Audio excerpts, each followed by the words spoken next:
First and foremost, I'd like to give all praise to Yahweh, Ba'ashem, Yahweh Shai, Ba'ashem Rakal Kadash, double honors to the elders and apostles of Great Millstone who have taught me this truth, and a shout out to Yakim that's out there on the four quarters of the earth proclaiming this truth, going into the cities and proclaiming this truth, risking your lives to do so. As you can see, this is Brother Malcolm's video, Confusion of Face Explained. Well, you know, I happen to be a confusion of face, and so this is to everybody else. You know, you're going to get scoffers no matter what anyways, but here's a scoffer that just came at me directly, you know, because of course, you know, I'm also featured on the video about David McAfee. And so this comment is from a guy by the name of Yavin. And and it was an edifying video, so all I really wanted to do was to say, hey, Khan, the Spirit bears witness as to who has the seed, and furthermore, the elect will have the truth, whether they be confusion of face or not. You know, so I was just doing that to edify the video, right? Well, here it is. Yavin comes back at me with this. Confusion of face rating. Israel is a nation of people according to the flesh. Fuck out of here, because that's what FOH is. Fuck out of here with that Christian doctrine. You ain't a Negro. Your ass ain't Israel. You know, and he goes on to attack others as well, because he doesn't believe that blacks, he doesn't believe that Latinos are Native Americans. He's one of them black-only Israelites. I'm trying to find some of the other comments he made. If he... but he makes other ones, you know, towards, you know, Latinos and Native Americans as well. Let's see if it's in this one. Yeah, here we go. Yavin, this is another comment. LOL, do you know what you are? And you also know you're not a Negro if you ain't rocket science fool. Only Negroes are Israel. Sit down with that goofy ass comment. So, you know, he just pretty much, he's a black only Israelite. We already know who they are. And just, you know, but going back to this, you know, fuck out of here with that Christian doctrine. You ain't a Negro. Your ass ain't Israel. Well, that's hilarious because here's my first response to him.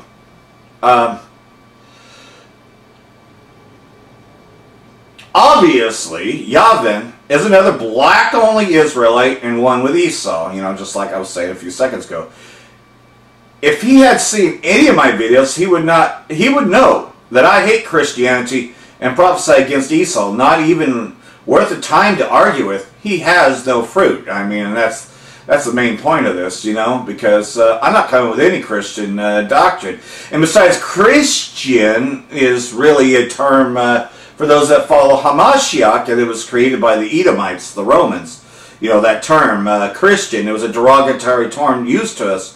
But, you know, now he uses it to try to act like he's the so-called, you know, Israelites. Now, we're going to go on to this other part now, and we're going to talk about what took place over the weekend. Amalek, the Israeli state, has bombed Syria again. I mean, are we the least bit surprised? So we'll just go ahead and play this bit. Hopefully this comes in.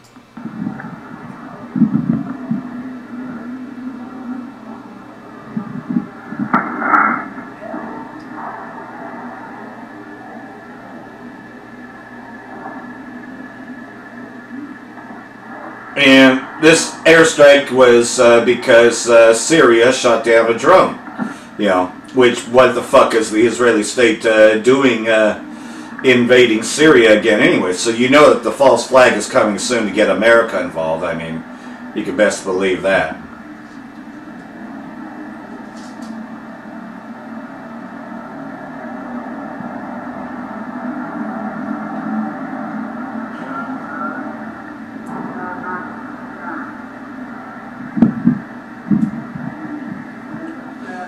I do apologize for the quality of the video, as I can see that there's sun glare in this, but that fucking Screencast-O-Matic doesn't seem to want to play right, so it just, Esau fucks with that, so I just thought I'd try this. Plus, I'm not limited to 15 minutes.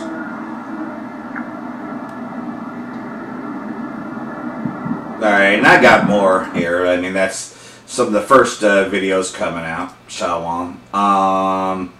Let's see here. Where is that? Give me a second here. I'm just trying. Ah, here we are.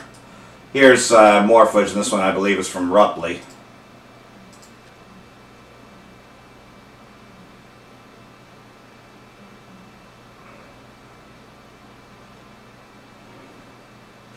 This is an older computer, so, you know, sorry for the delays.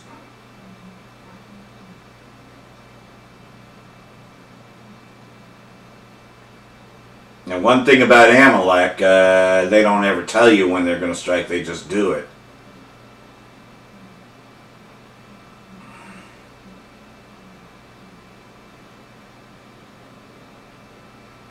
Usually when the Israeli state attacks, that means that the United States is about to attack real soon.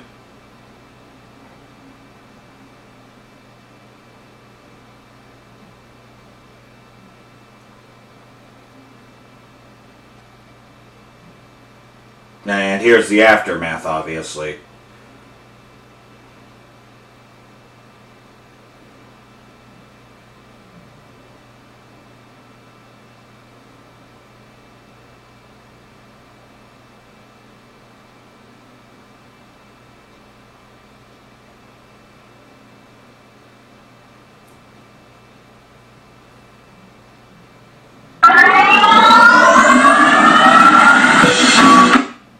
Alright, so there's that, and then also in the meantime, well, you got more images from Dara, from these liberated places, so I think I'll show some of that.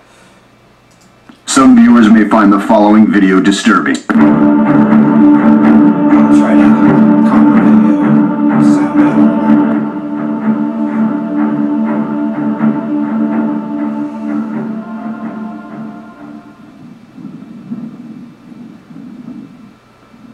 I'm very limited to how much I can show from Syria, considering that a lot of my videos get taken down whenever I repost these. So we'll just play a few minutes of it. But this is the areas liberated by the Syrian Arab Army, which is the main reason why the Israeli state is attacking Syria right now, is because, of course, you know, and this was from yesterday, actually, July 15th, so Dara is key faction to keep the Israeli state out. Led by the Republican Guard, the Syrian Arab Army took advantage of recent coalition deal in the town of Kinkol to sweep through more areas that were under the Free Syrian Army control, which is really now Syrian Democratic Forces, which is led by the Israeli state and the United States.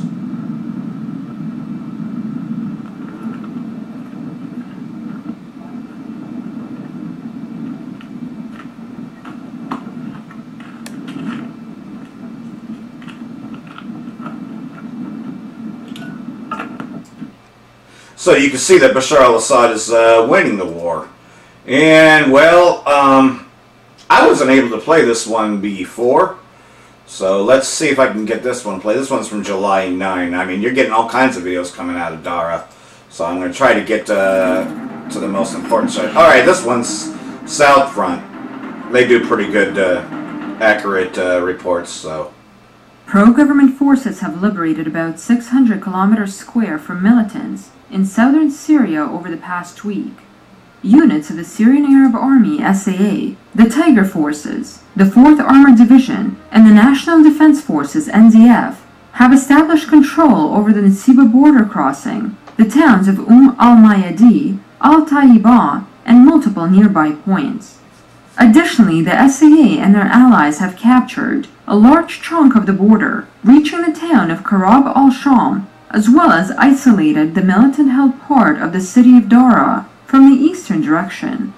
A source in the SAA told South Front that militants besieged the city of Dara and are currently negotiating with representatives of the Syrian government and Russia. The source added the militants may soon surrender weapons and accept an evacuation agreement. According to photos released by the Syrian media, militant groups in southern Syria have already surrendered to government troops a notable number of military equipment, including battle tanks and armored personnel carriers, as well as anti-tank guided missiles.